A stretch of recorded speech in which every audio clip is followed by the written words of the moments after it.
When considering whether or not to break a commitment, it is helpful to keep in mind that men have traditionally been given more leeway in romantic partnerships, while women have traditionally been given more autonomy in sexual encounters. Do you find that women make relentless and ongoing demands for your commitment? This is due to the fact that women have an instinctive awareness that they may have higher expectations of you in the context of a committed relationship than in any other environment. Think about how the power is distributed in a relationship between a sugar daddy and a sugar baby. For example, the sugar daddy has all the power in this arrangement because he hasn't made a commitment to the young woman. As a result, she has no grounds for a legal claim to anything, and the sugar daddy can always replace her with another young piece of tail if he decides he needs someone else more. Let's turn the tables for a moment and examine monogamous relationships in which the man has chosen to be with only one woman exclusively. Because he needs her to fulfill his desire to get his willy wet, he basically gives up his control in the relationship. This is because she is the only one who can do it. Women have the power to decide who can engage in sexual activity. If she tells you not to blow her back out, you have no right to do so. Women regulate access to sexual activity. If a woman is going to be the primary focus of your attention in a marriage, then she should have complete control over the relationship. Because you are legally bound to her, she will not have much negotiating leverage with you if she decides to stop having sex with you whenever she wants a regular relationship. This is because neither of you has anything to lose in the event that she makes this decision. Men are aware that there is no peace league game that they can play if they have leverage and options over women. This is due to the fact that in order for a man to have control over a woman, he must either care about the woman, have a connection with the woman, or have no other means of obtaining sex other than the woman. If women lack any of these three characteristics, they are powerless in their efforts to dominate and take advantage of guys since they have no tools left to utilize. Because of this, they have a very strong need for connection. Because you've been through something similar together, you find yourself caring about her and developing feelings for her. And if you're in a monogamous relationship, the only person you should have sexual intercourse with is she.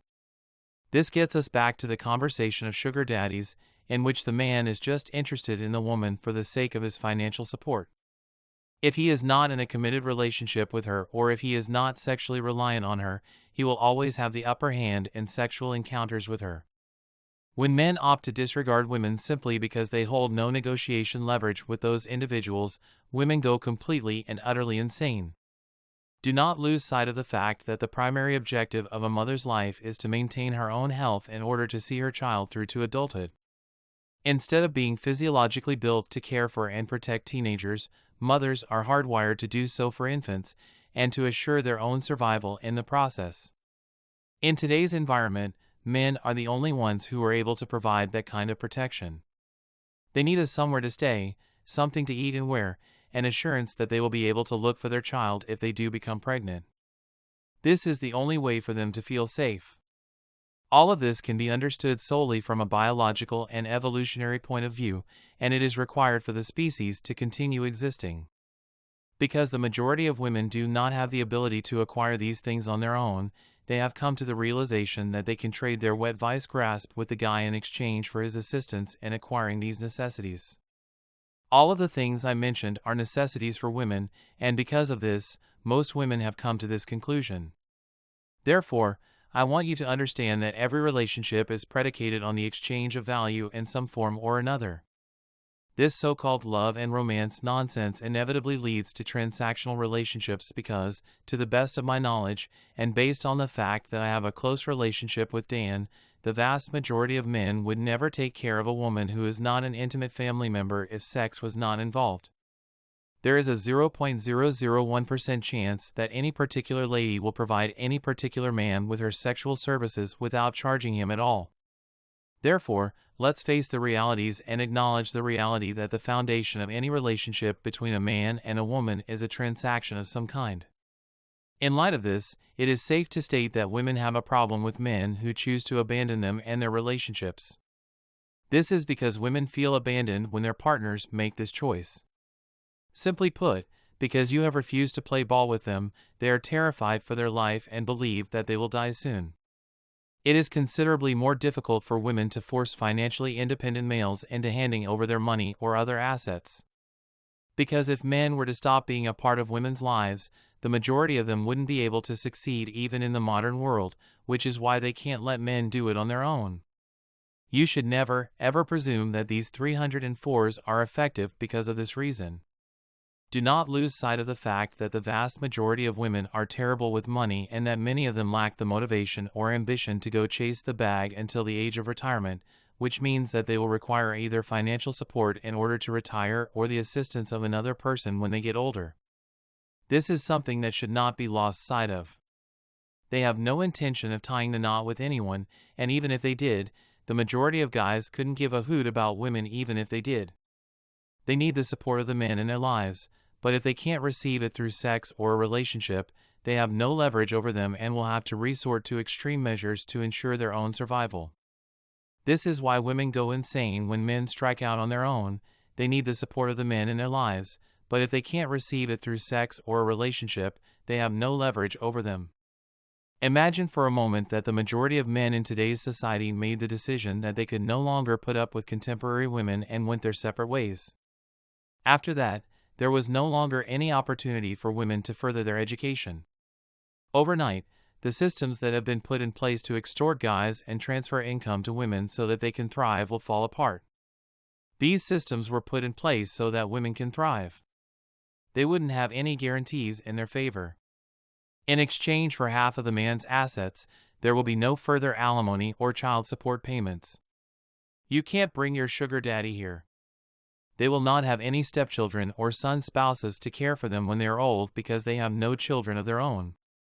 You do understand why they despise men with independent minds, right? They are trying to humiliate you into getting back together because, in the end, they need you more than you need them. This is the reason why they are trying to encourage you to get back together.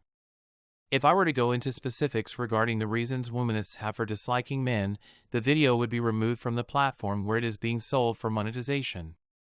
In light of the current state of the economy, nobody can argue against the fact that sexism, and particularly womanism, is licking its wounds. There is no better time than now to explain why wilderness thinks it's troublesome when guys claim they're done with all the women in society than there is right now.